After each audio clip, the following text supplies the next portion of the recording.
If you're brand new to piping flowers, piping a star drop flower is the best place to start. It's so simple and you can make very beautiful designs with just a little effort. Because we're working with tips that have a lot of grooves, it's important to use medium consistency icing. If your icing is too stiff, you're going to have a hard time piping and your tip might even get clogged. If your icing is too thin, the petals just won't hold their shape. For this technique, we're going to need drop flower tips, and I have a variety of drop flower tips that we're going to try. I have a 1B, 1G, 2C, 2F, 225, and a 109. We have different sizes and they're all going to produce some really unique blossoms. I have a bunch of bags in different colors already fitted with drop flower tips, so I can show you what these are going to look like. I'm going to start with a decorating bag that's fitted with a 1B tip, and I'm going to hold the bag straight up with the tip just touching the surface. You're almost hovering here. If you press your tip down really hard, you're going to end up with a hole in the middle. If you just lightly touch the surface, you'll give enough room for the icing to build up underneath and you won't have any holes. Start squeezing and let the icing build to form a flower.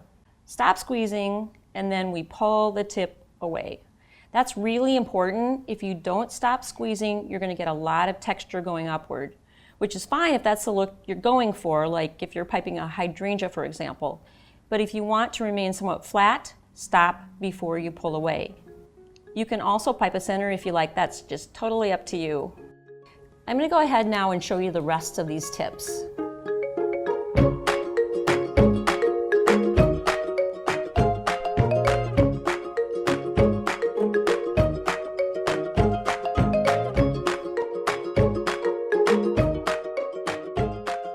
These flowers are so simple. If you make a cluster of the 1Bs, it's going to start to look like a hydrangea.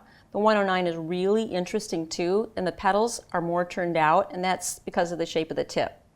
When you're done piping the flowers, you can add centers to add a little bit of extra pop of color. If you want some tips on piping centers, watch our How to Pipe a Center video, where we'll go into a lot more detail. Here's a really simple, colorful project using the star drop flower technique.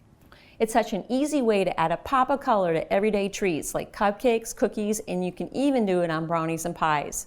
If you pipe in royal, cover a cookie sheet or a cutting board with parchment, let it dry, and pop it off. If you pipe in buttercream, it's best to pipe directly on your cake or cupcakes like I did.